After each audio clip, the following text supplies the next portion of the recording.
Was there a role of Gandhi in making Bharat to India? I don't think there is any individual whose balance sheet reads perfectly assets and zero liabilities, to put it in your language. Individuals are mixed bags. So on certain issues, you will find that you agree with Gandhi. On certain issues, you will never be able to agree with Gandhi. I refuse to call him Mahatma. I've never called him Mahatma. I will not call him Mahatma. For me, he's just Mohandas Karamchand Gandhi. I don't think you should deify someone so much. If Sri Rama can be criticized, why should Gandhi not be criticized? Is Gandhi bigger than Rama, who he worshipped? He's not. And he was a politician, not a saint. He was a politician, not a saint. Remember that. Keep telling yourself that each time you're tempted to worship a politician, regardless of whoever he is or she is.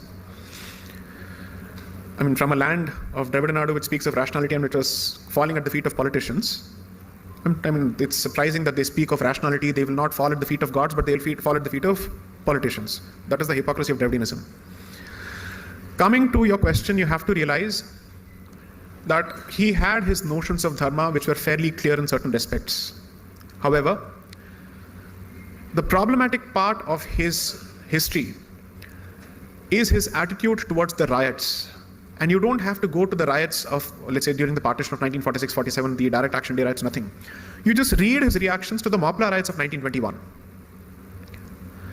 And this gentleman was giving the same advice to the Jews as he was giving to the Hindus. He was asking the Jews to walk into the gas chambers. He was asking the Hindus to go and die. He said this as much in both places. I think he needed professional help at some stage. Simply because someone who is asking a community to surrender itself to mass slaughter is not speaking from a position of responsibility at the very least. Whether he's speaking from a position of sanity or not, I leave it to your best judgment. If I decide to say I will sacrifice my life in the interest of peace, that's a decision that I take with respect to me.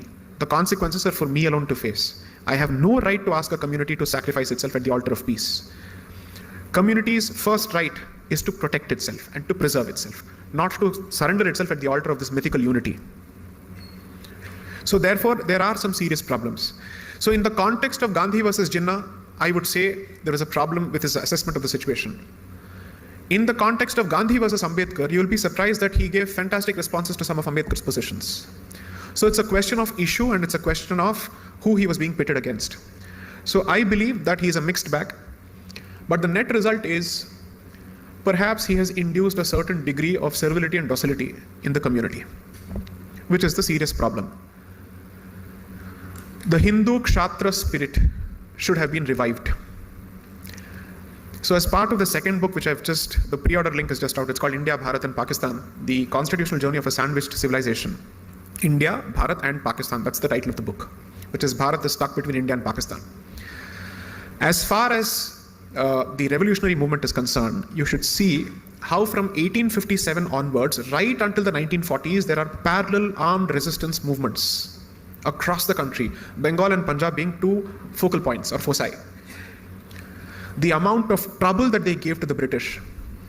In 1909, which is when the concept of separate electorates for Muslims was introduced under what is known as the Minto Morley reforms, bomb blasts in, the year starts with bomb blasts in Bengal, both Bengals, because by then Bengal has been partitioned into Bengal and Eastern Bengal and Assam. So bomb blasts there.